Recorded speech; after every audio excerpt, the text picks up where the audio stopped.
ఆంధ్రప్రదేశ్లో ఉన్న గొప్ప పుణ్యక్షేత్రాలలో శ్రీశైలం ఒకటి.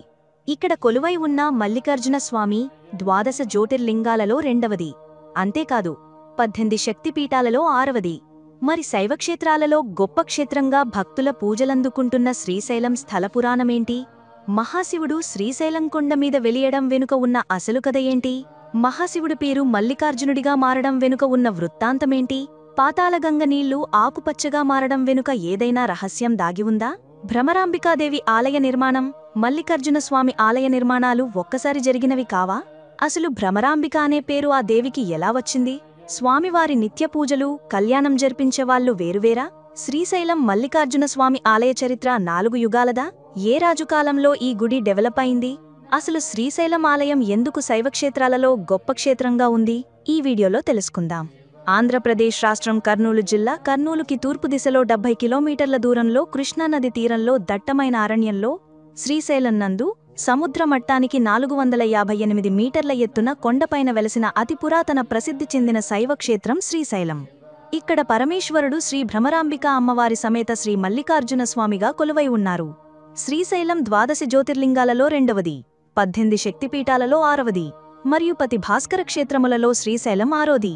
శ్రీశైలం దేవాలయంలో ప్రధాన ఆలయాలైన మల్లికార్జున మరియు భ్రమరంబ వేర్వేరుగా నిర్మించబడ్డారు. ఇంకా ఆలయంలో ప్రత్యేక ఆలయాలు, స్తంభాలతో కూడిన ఉపపుణ్యక్షేత్రాలు ఉన్నాయి. ఈ మొత్తం దేవాలయం చుట్టూ బలిష్టమైన రాళ్లతో అత్యంత ఆకర్షణీయంగా ప్రాకారాన్ని నిర్మించారు. ప్రాకారానికి ముఖ్యంగా 4 వైపులా 4 ద్వారాలు ఉన్నాయి. తూర్పువైపు ఉన్న ద్వారం మహాద్వారం.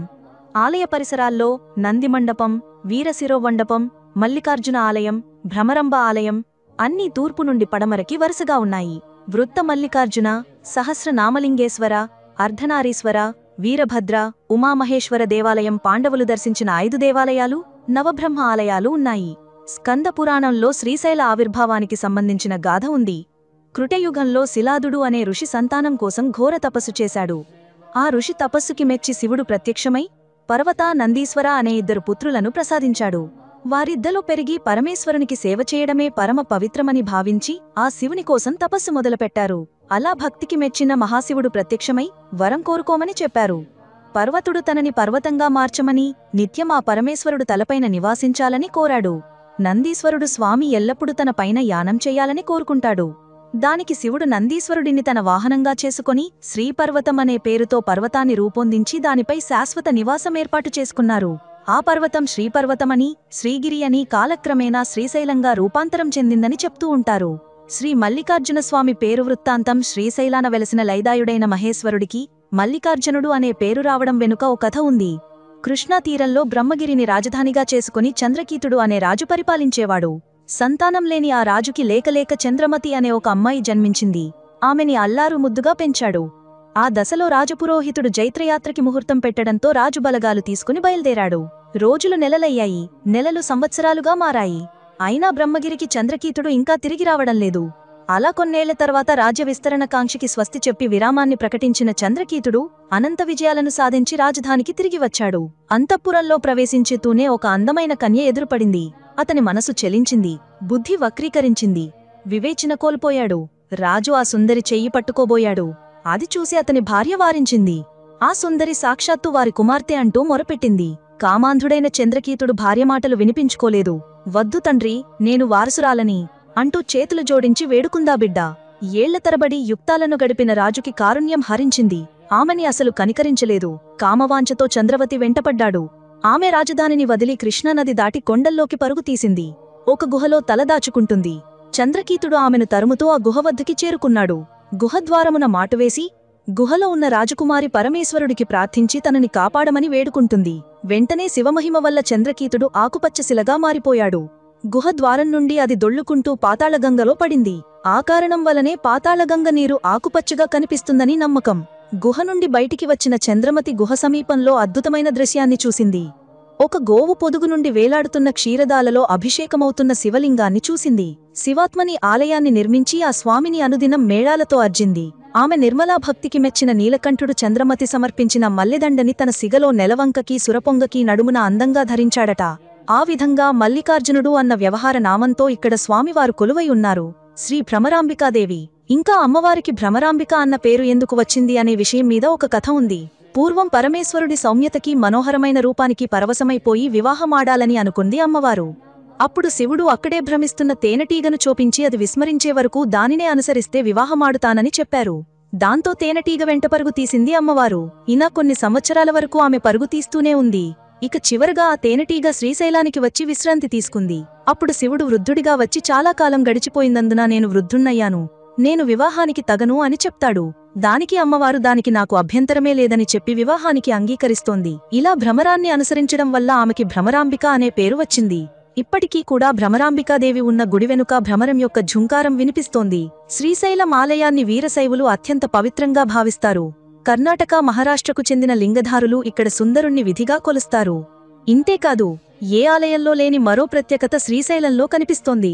మల్లికార్జునుడికి పూజా అధికారాలు నిర్వహించే బాధ్యతగల శైవార్చకులు భ్రమరాంబాదేవి యొక్క పూజా బాధ్యతలు నిర్వహించడం ఈ ఆలయంలో మాత్రమే జరిగే సాంప్రదాయం. శివపార్వతుల కళ్యాణాన్ని ఆరాధ్యలు జరిపించడం మరో విశేషం. పరివార దేవతలకి, ఉత్సవమూర్తులకి వస్త్రాలంకరణ చేసే విధిని చెంచులు అనే తెగవారు నిర్వహిస్తారు. శ్రీశైలంలో మరో ప్రత్యేకత ధూళి దర్శనం. పాద ప్రక్షాళనతో పనిలేకుండా నేరుగా ఆలయంలోకి ప్రవేశించి ఆర్తితో శివుణ్ణి ఆలింగనం చేసుకునే ఆత్మీయ దర్శనం దృశ్యం ఈ ఆలయంలోనే కనిపిస్తోంది.